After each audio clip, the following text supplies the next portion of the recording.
everyone. I wanted to jump on and show you a really quick video today and show you some ideas for cards using the Noble Peacock foil sheets in honor of World Card Making Day. I've already completed a few cards.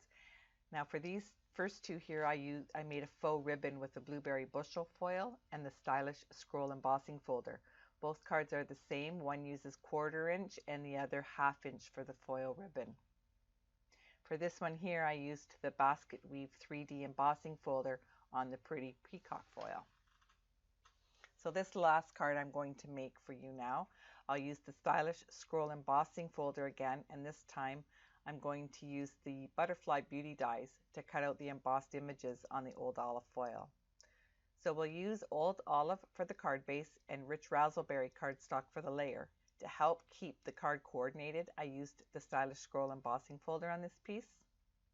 So I'm going to wrap a piece of the very vanilla scallop lace trim around the first layer, and then I'll adhere it to the card front.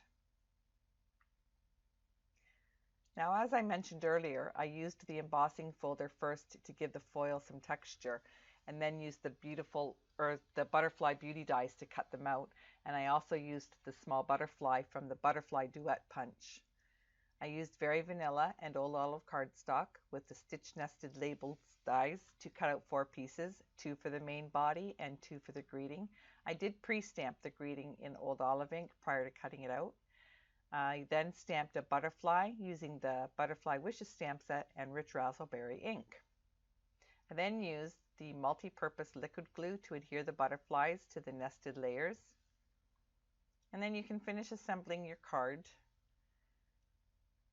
Put it all together, and then you'll attach the greeting using dimensionals to pop it up onto the card.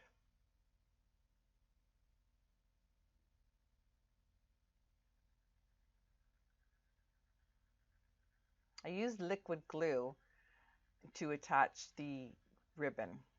It's the bow. It's a little bit easier to use the liquid glue as opposed to glue dots or tape for the lace ribbon. It'll stick better. And then to finish off, I used these clear heart epoxy droplets. It just kind of, gives it a little nice finesse for the finishing touch. So I hope you enjoyed this short video and come up with your own cards for World Card Making Day.